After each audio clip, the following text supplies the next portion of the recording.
절씩 교독하겠습니다. 제자 중 여럿이 듣고 말하되 이 말씀은 어렵도다 누가 들을 수 있느냐 한데 예수께서 스스로 제자들이 이 말씀에 대하여 수군거린 줄 아시고 이르시되 이 말이 너희에게 걸림이 되느냐. 그러면 너희는 인자가 이전에 있던 곳으로 올라가는 것을 본다면 어떻게 하겠느냐. 살리는 것은 영이니 육은 무익하니라. 내가 너희에게 이른 말은 영이요 생명이라. 그러나 너희 중에 믿지 아니하는 자들이 있느니라 하시니 이는 예수께서 믿지 아니하는 자들이 누구며 자기를 팔 자가 누구인지 처음부터 아심이러라. 또 이르시되 그러므로 전에 너희에게 말하기를 내 아버지께서 오게 하여 주지 아니하시면 누구든지 내게 올 수 없다 하였노라 하시니라. 그때부터 그의 제자 중에서 많은 사람이 떠나가고 다시 그와 함께 다니지 아니하더라. 예수께서 열두 제자에게 이르시되 너희도 가려느냐. 시몬 베드로가 대답하되 주여 영생의 말씀이 주께 있사오니 우리가 누구에게로 가오리이까. 우리가 주는 하나님의 거룩하신 자인 줄 믿고 알았사옵나이다. 예수께서 대답하시되 내가 너희 열두를 택하지 아니하였느냐. 그러나 너희 중에 한 사람은 마귀니라 하시니 이 말씀은 가룟 시몬의 아들 유다를 가리키심이라. 그는 열둘 중에 하나로 예수를 팔 자로라. 아멘. 할렐루야. 예배 자리에 나오신 여러분 환영하고 축복합니다. 우리 앞뒤 좌우에 계신 분들과 인사를 나누겠습니다. 영생의 말씀이 주께 있습니다. 지난주 2주에 걸쳐서 우리는 생명의 떡이신 예수님, 예수님을 믿는 자는 영원히 살고 예수님과 함께 풍성한 삶을 누린다는 것을 함께 살펴보았습니다. 오늘은 이어서 영생의 말씀이 주께 있습니다라는 제목으로 함께 여러분과 말씀을 살펴보겠습니다. 유대인들은 우리가 지난주에 말씀을 살펴보았을 때 예수님께서 하나님의 아들이시다. 그리고 예수님이 생명의 떡이다 하는 말을 듣고 자기들끼리 수군거렸다라고 기록을 하고 있습니다. 그런데 오늘 본문 60절 말씀도 이젠 제자들 중에서 수군거리는 사람들이 있었습니다. 그러면서 이렇게 말을 하죠. 제자 중 여럿이 듣고 말하되 이 말씀은 어렵도다 누가 들을 수 있느냐 한데, 여러분 하나님의 말씀은 쉬워야 될까요? 어려워야 될까요? 네, 하나님의 말씀은 쉬워야 됩니다. 그래서 어린 아이부터 아주 나이가 많이 드신 분까지 모두가 다 이해할 수 있는 말씀이어야 합니다. 그러나 동시에 하나님의 말씀은 어려운 말씀입니다. 왜냐하면 우리가 아둔하고, 사실 우리 중에 뭐 IQ 검사를 이렇게 해보면 등급이 나누어지죠. 여러분들 IQ 검사를 하셨을 때 얼마나 그 지능 지수가 나오셨는지 모르겠는데, 여러분이 보셨을 때 저는 IQ가 어느 정도 된다고 보십니까? 저는 별로 IQ를 그 높게 받아본 기억이 별로 없어요. 그러니까 지능 지수가 그렇게 높은 사람은 아니라는 생각입니다. 대신 저는 EQ, 감성 지수가 IQ보다 높은 게 아닌가. 그래서 비가 오면 떠나고 싶습니다. 그리고 비가 오면 저를 받치고 있는 우산을 버리고 그냥 막 이렇게, 제가 굉장히 로맨틱한 사람인데요. 이제 그렇습니다. 자, 그런데 하나님의 말씀을 들은 이 제자들 중에서 여러 명이, 한 명이 아니라 두 명이 아니라 굉장히 많은 그 제자들의 수가 이게 무슨 말씀이지? 왜 이렇게 말씀이 어렵지? 이런 반응을 보였던 것으로 보입니다. 그때 예수님께서 이렇게 말씀하시죠. 이 말이 너희에게 걸림이 되느냐? 여러분 하나님의 말씀을 듣고 여러분들 이렇게 마음에 걸림돌이 생긴 적이 있으신지 모르겠어요. 어떤 설교를 듣거나 목장 모임을 하거나 또 여러분 개인적으로 성경을 읽으실 때 이 말씀은 도무지 모르겠어. 아니 도대체 남자와 여자가 결혼하지 않고 아이가 태어날 수 있어? 예수님이 어떻게 그렇게 태어나셨다는 거야? 이런 말씀이나 아니면 구약에 나타난 수많은 기적과 이적들, 기사들, 표적들 이런 걸 보면서 우리 마음에 걸림이 되고, 나 이것 때문에 이렇게 더 이상 내 믿음이 자라나진 않아. 이 말씀에 내가 걸려 넘어졌어. 라는 그런 생각을 할 때도 있죠. 여러분 그럴 때는 어떻게 해야 될까요? 뒤로 물러가서 침륜에 빠지고 영적인 퇴보를 경험해야 되는 것이 아니라 바로 이 말씀의 원저자이신 성령님께 나아가야 하는 것이죠. 설교를 준비하다 보면 이 말씀이 굉장히 어렵습니다. 저는 사실 그 하나님의 말씀이 꿀이라고 그랬잖아요. 꿀. 여러분, 꿀을 먹기가 쉽습니까? 어렵습니까? 꿀은 그냥 생으로 이렇게 떠서 먹어도 되고, 그냥 이렇게 희석해서 먹어도 되고, 먹는 방법이 그렇게 어렵지 않습니다. 그런데 하나님의 말씀은 꿀이고 송이꿀보다 더 달다고 했는데, 그럼 먹기 쉬워야 되는데 굉장히 어렵게 느껴질 때가 굉장히 많습니다. 그럴 땐 어떻게 해야 될까요? 그 성경의 원저자이신 성령님께 나아가서 이 말씀을 묻고, 이 말씀이 과연 어떤 의미로 말씀하신 것인지를 끊임없이 되물어야 합니다. 그런데 제자들은 그렇게 하지 않았던 것으로 보입니다. 굉장히 수군대면서 너도 이해 안 가지? 나도 이해 안 가. 너도 이해 안 가? 나도 이해 안 가. 이렇게 해서 아마 좀 무리를 만들지 않았었나, 이제 그런 생각이 듭니다. 그때 예수님께서 이렇게 말씀하시죠. 그러면 너희는 인자가 이전에 있던 곳으로 올라가는 것을 본다면 어떻게 하겠느냐. 예수님이 하늘에서 내려온 떡이라고 말씀을 하셨죠. 그러니까 내가 하늘로 올라가는 것을 본다면 너희는 어떻게 되겠느냐라고 예수님은 묻고 계신 것이죠. 그러면서 더 이해할 수 없는 말을 오늘 63절에서 하고 계세요. 우리 63절 말씀을 함께 읽어볼까요? 살리는 것은 영이니 육은 무익하니라. 내가 너희에게 이른 말은 영이요 생명이라. 예수님의 말씀을 이해하지 못하는 제자들은 두 부류가 있지 않았나 생각을 해봅니다. 첫 번째는 바로 그들이 외인, 즉 예수님 안에 있는 사람들이 아니라 예수님 밖에 있는 무리들이 아니었을까. 그래서 마가복음에서도 보게 되면은 듣기는 들어도 깨닫지 못하는 자들이 있다고 말씀합니다. 그래서 깨닫게 되면 그것으로 말미암아 돌이켜 회개하면 살게 되는데, 들었지만 깨닫지 못하기 때문에 그들은 회개하지 못한다라는 말씀도 있고, 마태복음 13장을 보게 되면 천국장인데, 이 천국장에는 천국의 비밀을 아는 것이 허락되지 않은 자들이 있어요. 아마 그 청중들이 외인, 즉 예수님 밖에 있는 사람들이 없기 때문에 이 말씀이 어려웠을 것이다, 그렇게 생각을 해볼 수 있고, 그렇지 않다면, 만약 이 외인이 아니라면 왜 이렇게 말씀이 어려웠을까? 그것은 말씀을 상고하지 않았기 때문에. 여러분, 갑자기 이렇게 몸이 늘 굳어 있다가 갑자기 몸을 움직이면 여러분 어떻게 될까요? 두두둑 소리가 납니다. 몸에서 두두둑 소리가 나고 어딘가 다치게 되어 있어요. 왜요? 충분히 몸을 풀어주지 않고 준비 운동 해주지 않고 몸을 움직이게 되면은 탈이 나게 되어 있습니다. 하나님 말씀도 마찬가지죠.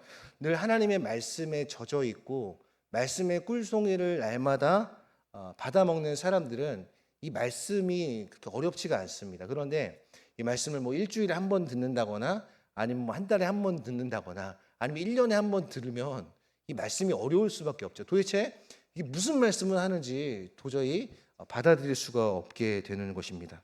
그래서 우리들은 우리의 일상 속에서 날마다 이 하나님의 말씀을 어떻게든 가까이 하려는 노력이 필요한 것입니다.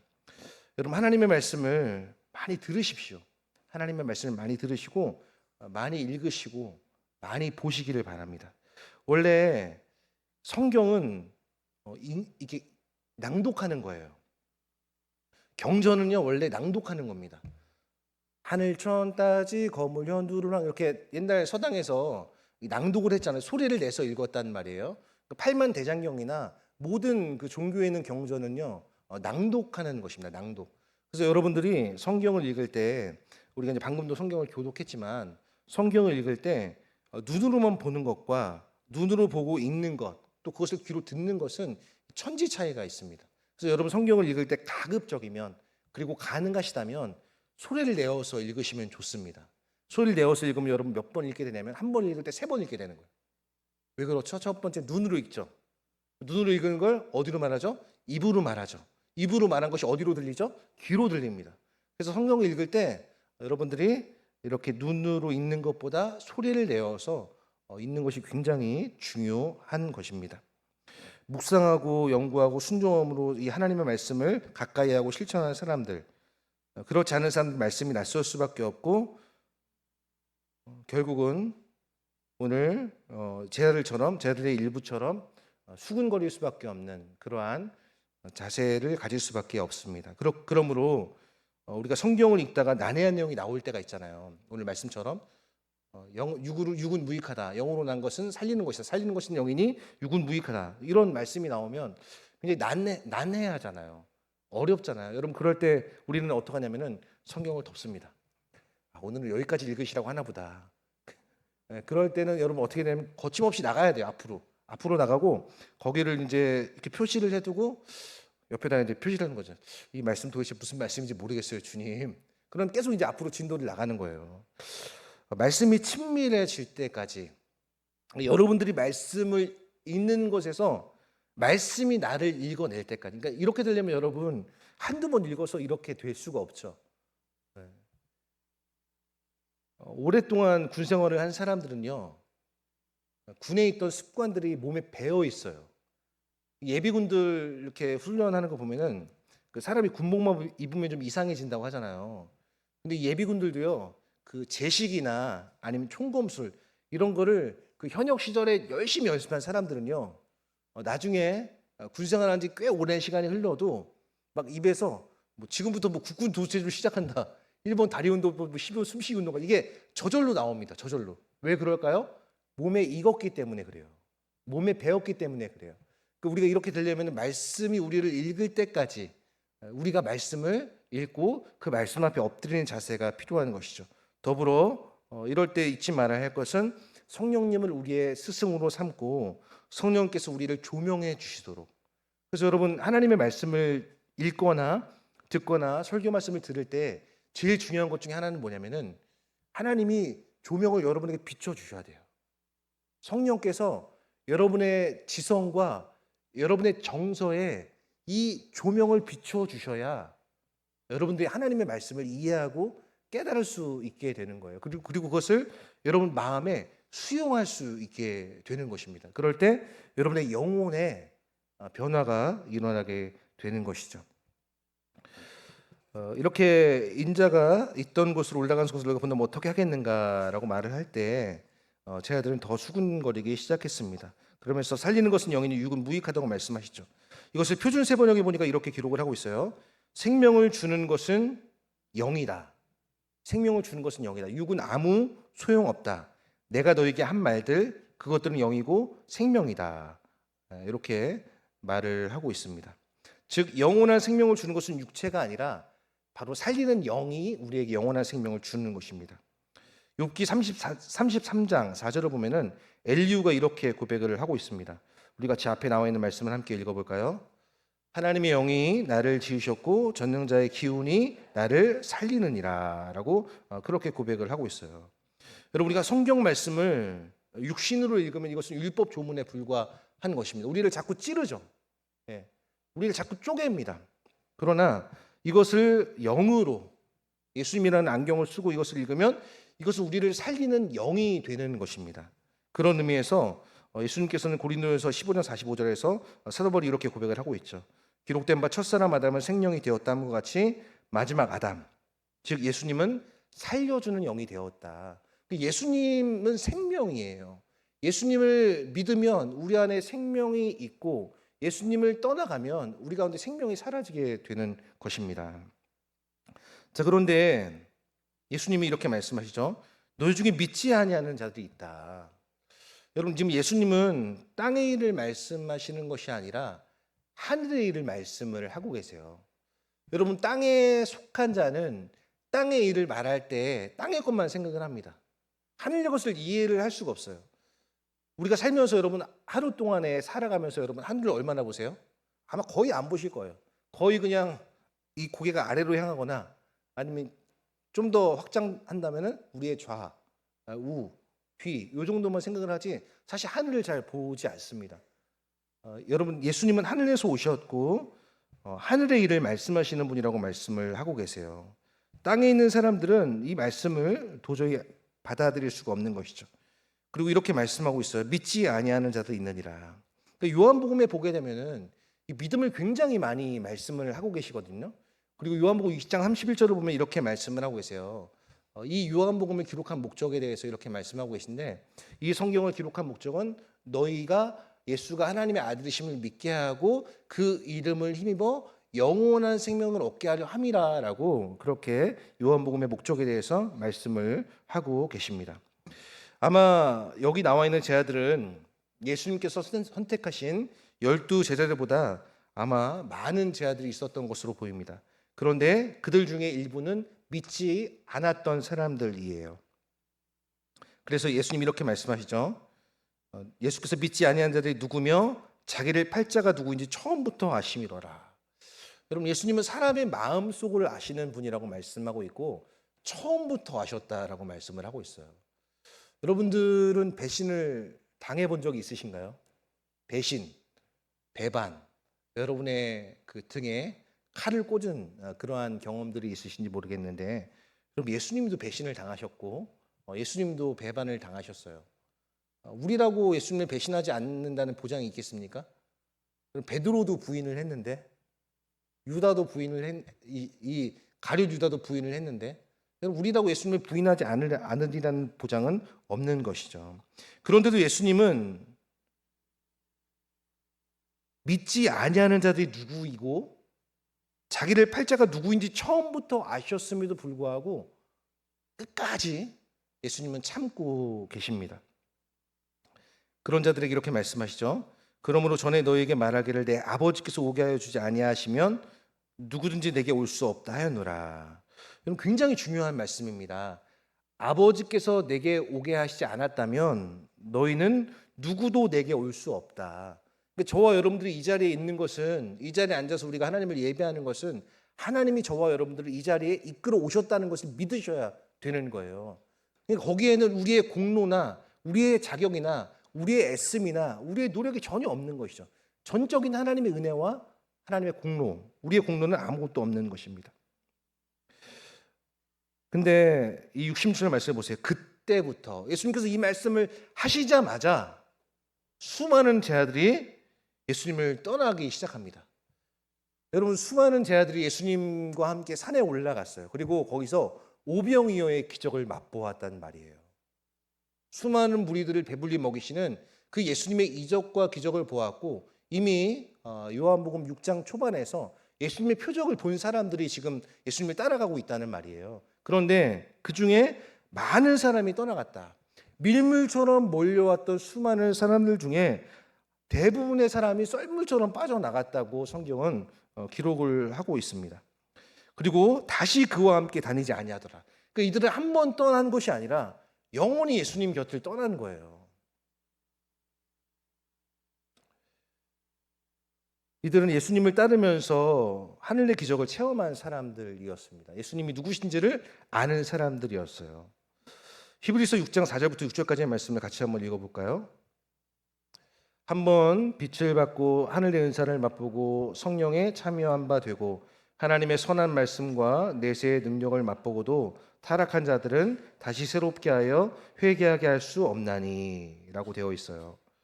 여러분, 하늘의 빛을 받는 것, 성령에 참여한 바 되고 내세를 맛보고 하나님의 선한 말씀의 능력을 맛본 사람들, 그게 중요한 것이 아니라 그렇게 하고도, 그렇게 신비로운 영적 체험을 하고 온갖 귀한 체험을 하고도 예수님을 떠난 사람들이 있다는 거예요.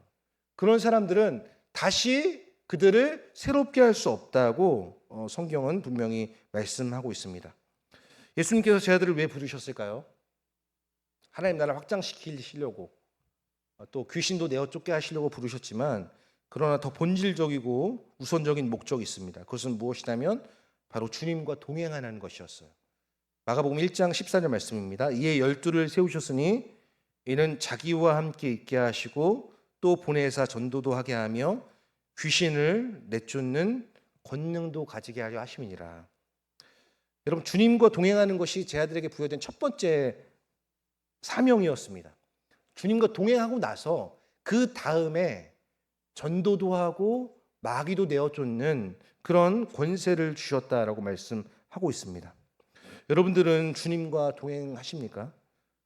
여러분들은 매일의 일상 속에서 주어진 순간순간마다 하나님의 말씀으로 여러분의 삶을 지도받고 계십니까? 그리고 인도함을 받고 계십니까? 믿음으로 주님과 동행하는 사람에게 하나님은 성령을 부어주신다고 약속하셨고 우리의 갈 길을 가르쳐 보이신다고 말씀하셨습니다. 왜냐하면 주의 말씀이 내 발의 등이요 내 길의 빛이라고 말씀하셨기 때문입니다. 이스라엘 백성들 그들은 만나와 메추라기를 먹었던 사람이에요. 구름 기둥과 불 기둥으로 그들은 하나님의 인도하심을 보호하심을 경험했던 자들이었습니다. 그럼에도 불구하고 그들은 어떻게 했습니까? 그 수많은 기적과 이적을 경험했음에도 불구하고 그들은 하나님을 향해 불평과 원망을 거침없이 쏟아냈었습니다. 여러분 교회 안에도 마찬가지입니다. 교회 안에도 예수님 뭐라고 말씀하시냐면은 알곡과 가라지가 있다고 말씀을 하세요. 예수님께서 성경에 알곡과 가라지가 있다고 말씀하시면서 나중에 끝날에 알곡은 모아서 창고에 드리고 가라지는 모아서 불에 사른다고 말씀을 하고 계십니다. 우리 교회 안에는 모두 다 주님이 인정하시는 그런 알곡 신자들로 가득 채워지시기를 주님의 이름으로 소망합니다. 굉장히 무서운 말씀입니다. 그날에 최후의 날에 이렇게 제자들 중에 많은 무리가 빠져나가니까 예수님이 제자들에게 물으시죠. 너희도 가려느냐? 너희도 가려느냐? 예수님께서 이렇게 물으신 이유는 무엇일까요? 바로 제자들에게 자발적인 순종을, 자발적인 따름을 원하시는 거예요. 여러분 신앙생활을 억지로 하면은 유익이 많지가 않습니다. 물론 뭐 안 하는 것보다는 억지로라도 하는 것이 그나마 낫지만 그러나 우리가 이왕 주님을 따르는 거 자발적으로 순종함으로 기쁨으로 따른다면 얼마나 좋을까요? 믿음의 참된 뿌리는 어디에 있을까요? 바로 예수 그리스도라는 신앙의 고백 위에 세워진 그 반석 위에 그 신앙의 뿌리가 있습니다. 신앙생활하면서 우리는 은혜 체험을 하고 싶어 할 때가 많습니다. 여러분 체험은 우리의 신앙을 더 견고하게 하는 굉장히 중요한 측면이 있습니다. 그러나 여러분 그런 체험이 없다고 할지라도 우리는 낙심할 필요가 없습니다. 왜 그럴까요? 이미 말씀으로 자신을 계시해 주셨기 때문에 우리는 이 말씀만 붙잡고 살아가면 되는 거예요. 계시가 종결된 것이거든요. 이 하나님의 말씀 66권으로 하나님의 계시는 종결된 거예요. 그래서 우리는 이 계시를 의존해서 이 거친 세상을 살아나가는 거예요. 우리에게 다른 것이 있는 것이 아닙니다. 우리에게 다른 무기가 있는 것이 아니라 하나님의 말씀을 가지고 선한 양심을 가지고 우리가 이 세상을 헤치면서 이 말씀의 빛을 주시는 주님의 은혜를 따라서 그렇게 살아가는 것이죠. 베드로가 이렇게 말하죠. 주여 우리가 누구에게 가겠습니까? 베드로는 항상 앞장섰던 사람이에요. 그런 베드로가 주여 우리가 누구에게로 가겠습니까? 영생의 말씀이 주께 있사오니 우리가 누구에게로 가오리이까? 예수님께서는 이미 요한복음 4장에서 사마리아 여인에게 내가 주는 물을 마시는 자는 그 속에서 영생하도록 솟아나는 샘물을 주신다라고 말씀하셨고 6장에서 하늘에서 내려온 떡으로 자신을 소개하시면서 나를 믿는 자는 영원히 죽지 않는다라고 말씀을 하셨습니다. 여러분 주님을 따르면 우리의 삶에 영생 복락이 주어집니다. 영원히 살고 복과 즐거움이 있는 거예요. 여러분 지난주 그렇게 영생 복락을 누리면서 살아오셨습니까? 예. 그럼 이번 한 주도 그렇게 살아가시기를 바랍니다. 영원한 생명과 복락을 주신 그 주님께 감사하면서 기뻐하면서 순종하면서 살아가는 거죠. 예수님이 여러분의 생명이십니다. 예수님을 떠나면 무엇일까요? 사망이에요, 사망.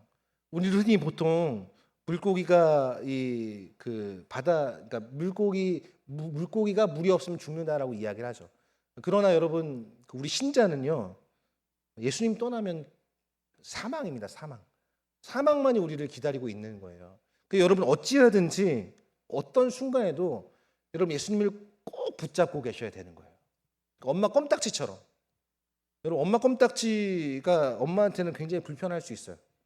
그리고 아무것도 못할 수 있어요. 그러나 그 자녀에게는요 그것만큼 안전한 게 없는 겁니다. 꼭 붙잡는 거예요. 엄마가 화장실 가도 엄마 껌딱지, 엄마 목욕할 때도 엄마 껌딱지. 우리는 예수님께 붙어있는 포도나무에 붙어있는 가지처럼 그렇게 우리가 예수님 바라기가 돼야 되는 거죠. 이렇게 말씀하십니다. 69절을 보면은 우리가 주는 하나님의 거룩하신 자인 줄 믿고 알았사옵나이다. 여러분들은 이 세계가 지어진 것을 알고 믿습니까? 믿고 압니까? 이 창조 세계가, 우리가 살고 있는 이 세계가 하나님의 말씀으로 지어졌다는 것을 여러분들이 알고 믿습니까? 믿고 알게 되는 거예요. 그쵸, 믿고 알게 되는 거예요. 오늘 69절 말씀 보세요. 우리가 주는 하나님의 거룩하신 자인 줄, 즉 예수님은 하나님의 아들이신 줄 믿고 알았사옵나이다 라는 고백을 하고 있는 거예요. 여러분, 이것이 바로 기독교 인식론입니다.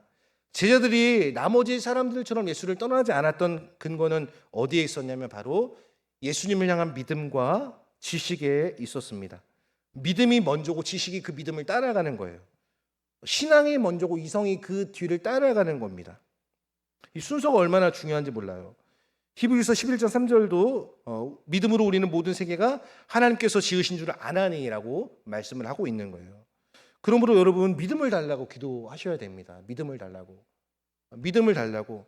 주여, 저에게 믿음을 주십시오. 저에게 겨자씨만한 믿음을 주십시오. 저에게 확신을 주십시오 라고 기도를 해야 되는 거예요.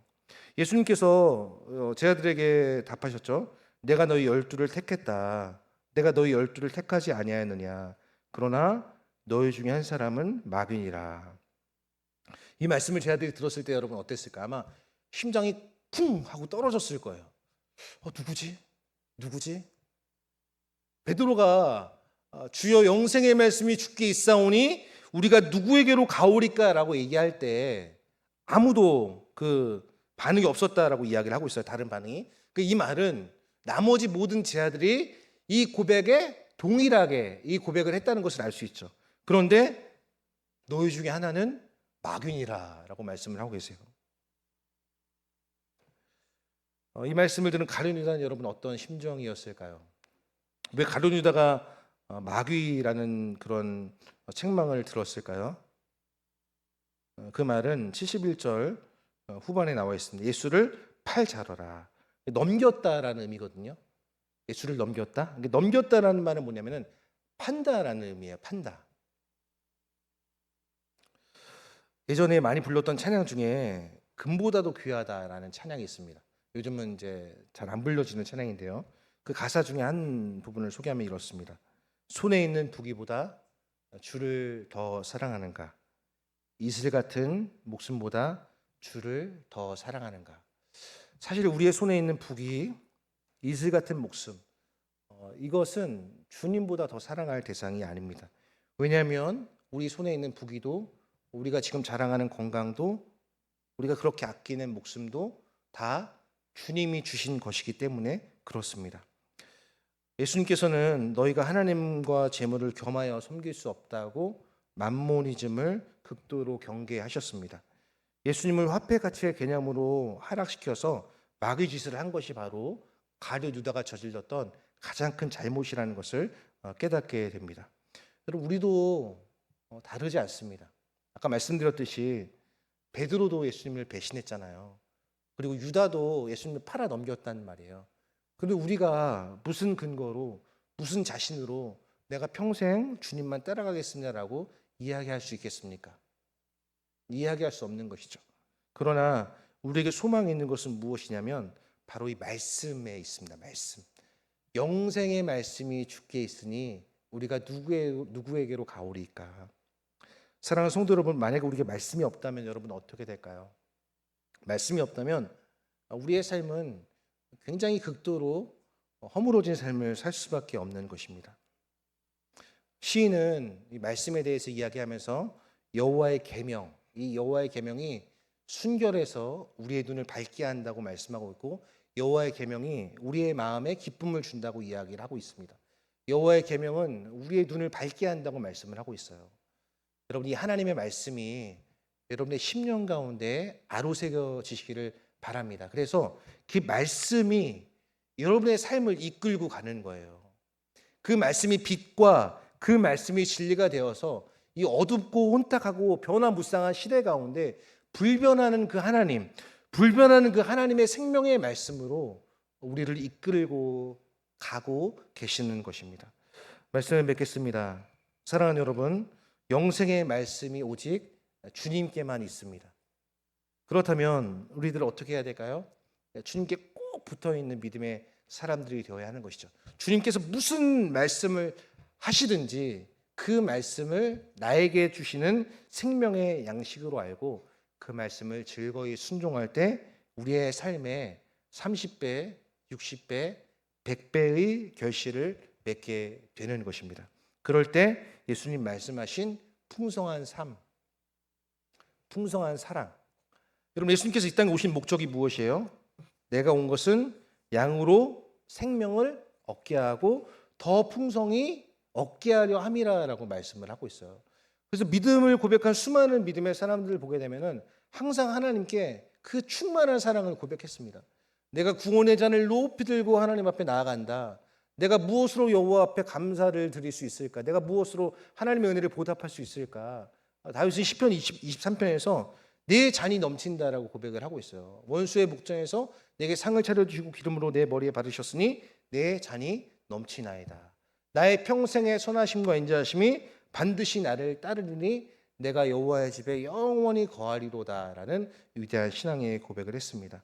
사랑하는 성도 여러분, 이 한 주간 살아갈 때 저와 여러분의 삶 가운데 영생하도록 솟아난 샘물을 주신 예수님, 그리고 영원히 살 것이라고 우리에게 자신을 생명의 떡이라고 주신 예수님, 그 예수님께만 영생의 말씀이 있음을 알고 이 영생의 말씀으로 저와 여러분들이 이번 한 주 동안 영생을 누리며 살아가는 그런 우리 모두가 될 수 있게 되기를 우리 주님의 이름으로 간절히 소망하며 축복합니다.